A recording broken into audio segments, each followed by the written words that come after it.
Hello, my name is Hakon and welcome back to my channel and another tiny video in my ongoing series where I talk about my synth DIY projects and particularly what I'm doing these days, which is to create things to augment the possibilities of my modular phenol synth, which uses banana jacks. Very nice. So this is my 4017 sequencer. Last time I made a little video about this, I had to resolder the connectors to the chip because they were in the wrong place. And so I'd labeled them. I've now resoldered everything. It was quite a quick little job. And now I'm ready to test it. So now I've got my Zoya out and I've got an LFO here at 360 beats per minute. That is fast enough that you can see it quite quickly. And I've got this TRS jack cable here from the control port output that goes into the sequencer like so. Now, at the moment, this is not connected to anything because this input only goes to these outputs. Now, originally, I was intending to just have a little switch to connect the sequencer to the Zoya, but because of the space, I couldn't do that. So this is the output up here, and I can now patch it into the actual 4017 input down here. And now the sequencer runs. At the moment, it is on step 5, so it's going to go through all the 5 steps. Now, I did notice there's a little thing here, and this actually happened on my breadboard as well. When step number 5 is on, it gets stuck on step number 5. When step number 5 is off, it doesn't. So I don't know what's going on there. It is possible that at the moment this is actually a 5-step sequencer, but where the 5th step is always going to be silent or repeated. Well, that can be interesting too. It seems at least to be consistent. Now, one more thing, of course, I should try is to see if I can get the auxiliary LEDs to light up. And of course, I can just, for testing this now, I can take the same power that's now running the sequencer and connect it to the LED power input.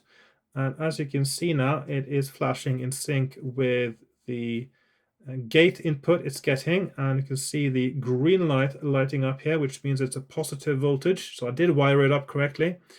And the active selected step here, or the selected number of steps, is lighting up. So that's 4 steps, 3 steps, 2 steps, one step, there it is, and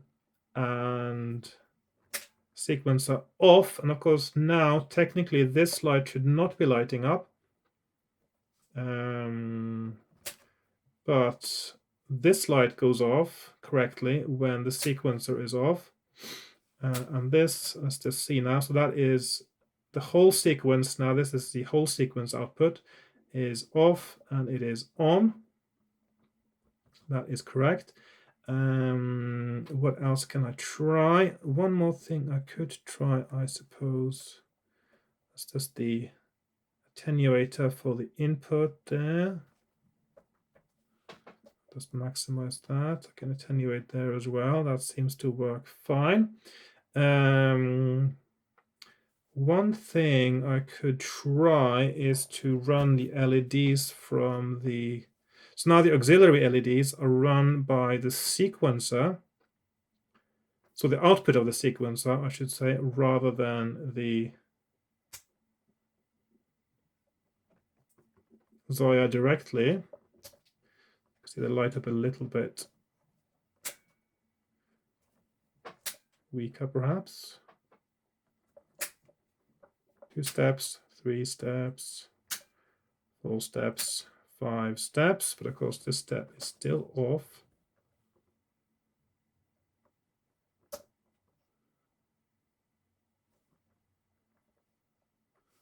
Okay, so it's looking quite good. The errors seem to be quite minor. The only thing is that this first LED lights up when it shouldn't, when the sequencer is off. And step number 5 gets stuck. But since I did actually see that in breadboarding, I am wondering whether this might be something to do with a fault of the chip. If it is, I'm not going to bother too much about it. I'm just going to enjoy whatever effects I can get out of this, which probably still will be quite good. And it seems that I have something that already works. And I will have to try this, of course, with my synthesizer as well to see how it behaves. But it's looking very promising. It seems to function the way that I intended. And it's looking very good. It's looking very good. So the next thing for me to do, of course, will to try it with my synth to create some sounds with it. And then I will have to mount it in some sort of way in my synth rack as well. So that's next. Ooh, one more thing I have to check, of course. This is the on-off switch for the LEDs now. So if I want to run it in low power mode and where I can get lower voltage to run the sequencer, I can do that and switch those off.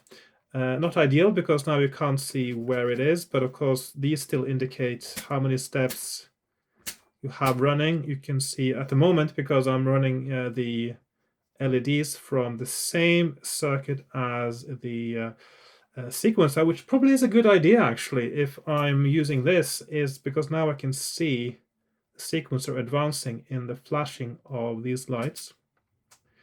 So that might actually be a good idea to run the auxiliary LEDs also from this output here. So I hadn't thought about that before, but it does make sense, I think, to do it that way, as long as it seems to work. So I'm quite happy with that. It seems I've done everything almost correctly, and whatever the problem is here is I'll have a look at this first LED, of course, and I doubt that I can do much about step number 5 here. But I'll have a little look, and if all the cables and solders to do with step number 5 look fine, then it must be something else that is the problem. So yeah. Anyway, thank you for watching, and I'll see you in the next one. Goodbye for now.